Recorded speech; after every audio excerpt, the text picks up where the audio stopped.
लिंग, वचन व विरामचिन्हे यावर आपण आज क्वेश्चन पाहिलेले आहेत. फर्स्ट नंबरचा क्वेश्चन आहे, वाघ या हा कोणत्या लिंगाचा शब्द आहे? वाघ हा कोणता लिंग विचारलेला आहे आपल्याला. लिंगामध्ये आपण कोणकोणते लिंग पाहिले? स्त्रीलिंग, पुल्लिंग, नपुंसकलिंग. वाघ हा शब्द, ह्या नामात वाघ हा नाम जो आहे त्याला आपण काय वापरतो? तो वाघ. तो वाघ जेव्हा येतं तेव्हा आपण काय बोलतो? तो काय आहे? पुल्लिंग. समजलं? तो असेल तर काय बोललो होतो आपण? आहे का लक्षात? पुल्लिंग. ती असेल तर श्रीलिंग. ते असेल तर नपुंसकलिंग. हे आपण तीन पाहिलेले. तर वाघ हा शब्द तो वाघ बोलतो म्हणून काय येईल? पुल्लिंग. म्हणून पहिल्याचं उत्तर पर्याय क्रमांक 2. नेक्स्ट पाहूया.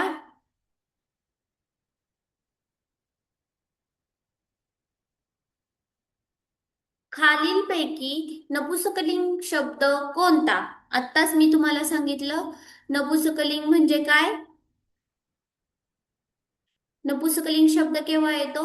जेव्हा आपण त्याला ते म्हणून संबोधतो म्हणून. ते पुस्तक. ते पुस्तक असतं का? Yes, correct. पर्याय क्रमांक एकच आहे. राजाचं काय येईल? तो राजा. गायचं काय येईल? ती गाय. मुलगीचं काय येईल? ती मुलगी. म्हणून नपुंसकलिंग शब्द विचारलाय म्हणून ते पुस्तक हे बरोबर आहे. म्हणून प्रश्न 2चा आन्सर आहे 1, पुस्तक.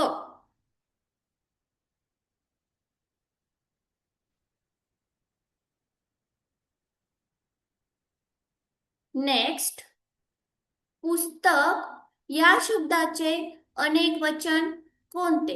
हे पहा, आपण अनेक वचन एक वचन मध्ये पण शिकलेलो होतो. एक, जेव्हा एका वस्तूचा बोध होतो तेव्हा एक वचन असतं. जेव्हा नामाने अनेक वस्तूंचा बोध होतो तेव्हा अनेक वचन असतं. पुस्तक हे एक वचन दिले आपल्याला. त्यांनी विचारले अनेक वचन काय? एक पुस्तक, अनेक पुस्तके. पर्याय क्रमांक 1. प्रश्न तिसऱ्याचा पर्याय क्रमांक 1, पुस्तके.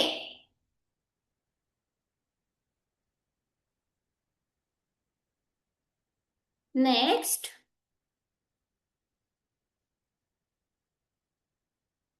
तुझे नाव काय आहे?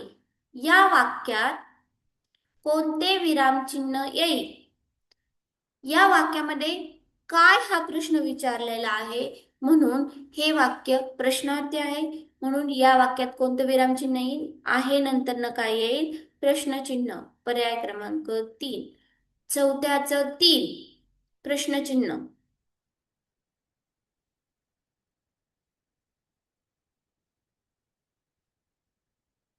नेक्स्ट पाहूया.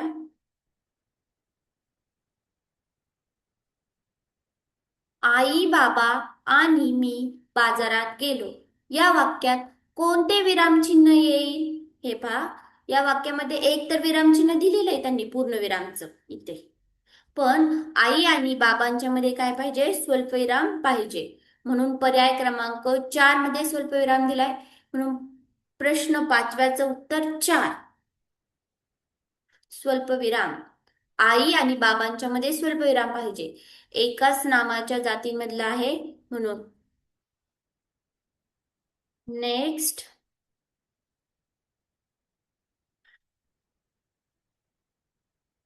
खालीलपैकी पुल्लिंग शब्द कोणता?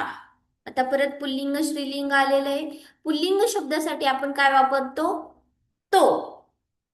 तो कोणत्या शब्दाला मॅच होते पाहायचं. आई बोलताना ती आई असते. मुलगी, ती मुलगी असते. राजा, तो राजा म्हणतो आपण. ती बहीण असते.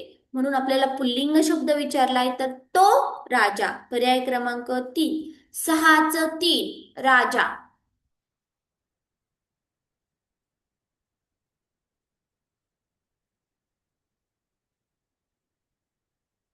नेक्स्ट, घर या शब्दाचे अनेक वचन कोणते? घर या शब्दाचे अनेक वचन, एक घर असतं तर अनेक काय असतात? घरे. पर्याय क्रमांक 1, 7चं 1, घरे.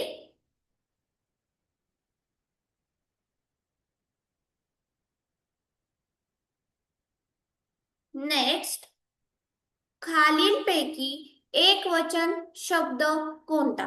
एक वचनी शब्द विचारलेला आहे आपल्याला, म्हणजे एकाच वस्तूचा बोध झाला पाहिजे. मुले म्हणजे खूप सारे असतात, गायी म्हणजे खूप असतात, पक्षी पण खूप असतात, फूल एक फूल असतं आणि अनेक काय असतात? फुले. फक्त फूल हा जो शब्द आहे त्याचा एक वचनाचा बोध होतोय, म्हणून पर्याय क्रमांक 4. प्रश्न 8च 4 फूल.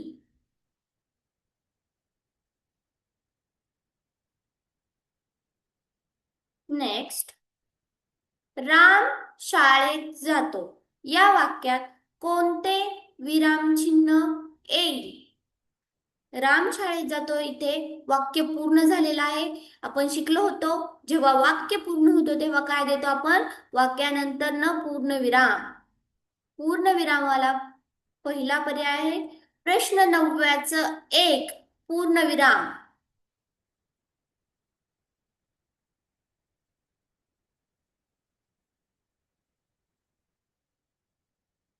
नेक्स्ट,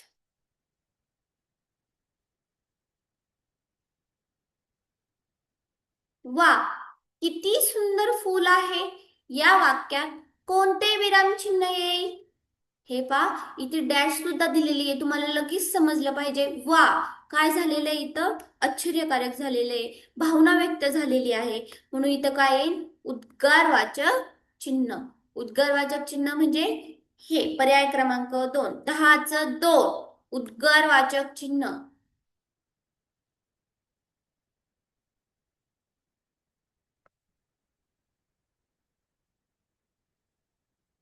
नेक्स्ट,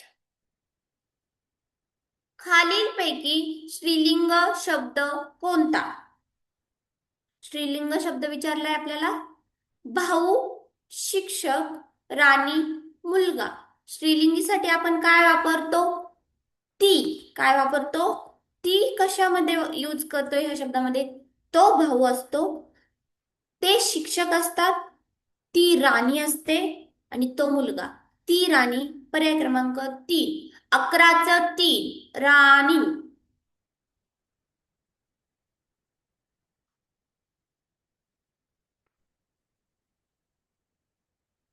नेक्स्ट,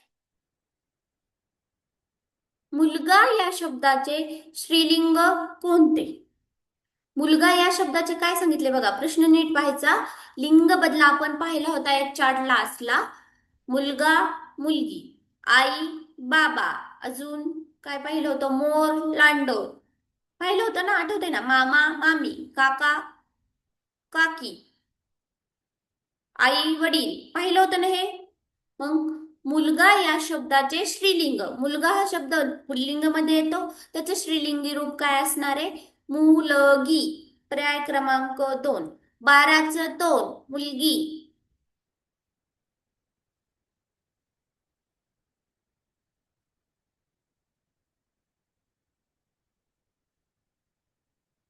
नेक्स्ट, दिलेल्या शब्दाचे अनेक वचनी रूप पर्यायातून शोधा. अनेक वचनी रूप शोधायचंय. म्हैस हा शब्द दिलेला आहे. एक म्हैस असते तर अनेक म्हशी असतात. काय असतं? म्हशी. म्हणून म्हशी हा शब्द पर्याय क्रमांक 3 मध्ये आहे. प्रश्न 13च 3 म्हशी.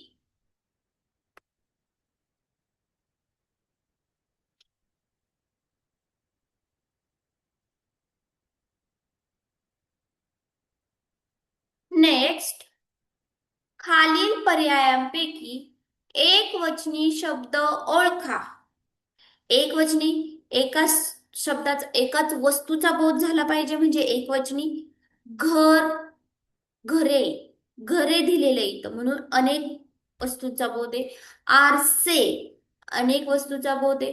पुस्तके अनेक वस्तूचा बोध आहे. गाणे, गाणे या शब्दामध्ये गाणे हा एकाच गोष्टीचा बोध झालेला आहे. एक गाणे अनेक गाणी आपण बोलतो ना, एक गाणे असतं आणि अनेक काय असतात? गाणी. म्हणून प्रश्न 14व्याच 4 गाणे.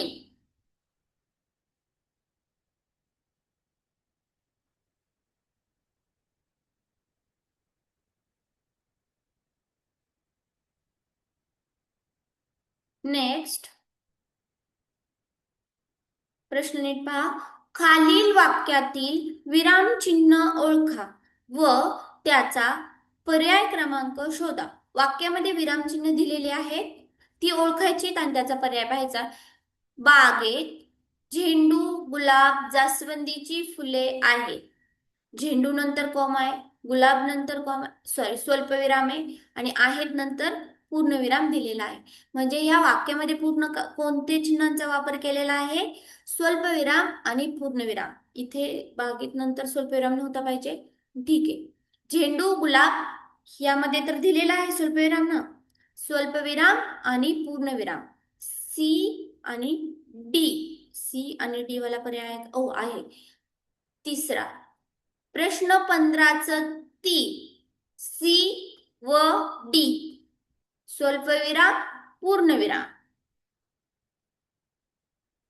अगदी सोपे प्रश्न होते, काहीच नव्हतं अवघड. पुढचं नेक्स्ट 16 ते 18 प्रश्नांसाठी सूचना आहे. खालील विरामचिन्हांसाठी प्रत्येकी योग्य पर्यायाचा क्रमांक शोधा. विरामचिन्हांची नावं दिलीत, आपल्याला विरामचिन्ह शोधायची आहेत. स्वल्पविराम, स्वल्पविरामचं चिन्ह कोणतं आहे? हे प्रश्न 16च 4 स्वल्पविराम हे सिंबॉल आहे. स्वल्पविरामचं हे चिन्ह आहे. नेक्स्ट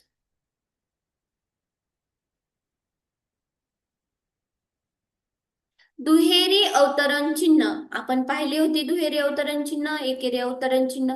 दुहेरी अवतरण चिन्हाचं हे प्रश्न 17व्याचं 3 दुहेरी अवतरण चिन्ह.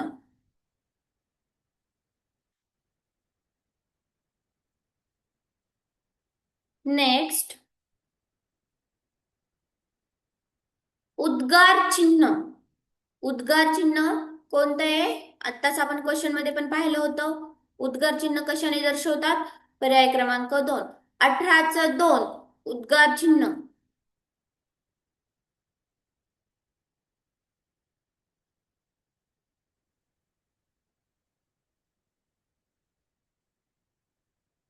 नेक्स्ट खालीलपैकी एक वचन शब्द कोणता? एकच वचनी शब्द शोधायचे आपल्याला ह्याच्यामधला.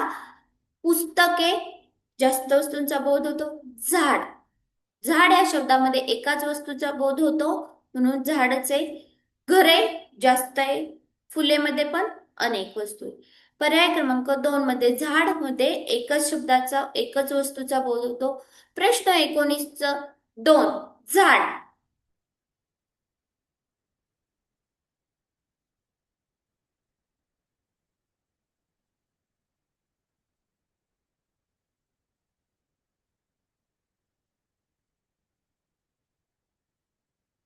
झाड हा कोणत्या लिंगाचा शब्द आहे विचारले त्यांनी.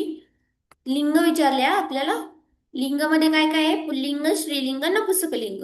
झाड, झाडाला बोलताना काय बोलतो आपण? तो झाड बोलतो का?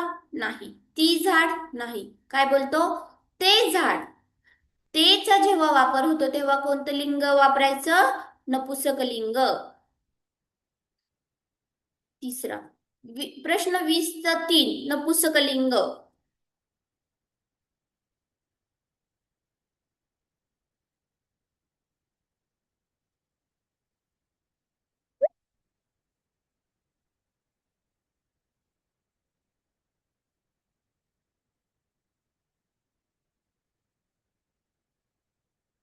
झालं सर्वांचं चेक करून? कोणाला किती मार्क्स पडलेत?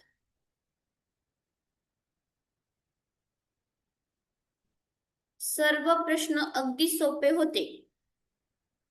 तुम्ही प्रॅक्टिस केली नाही. हो.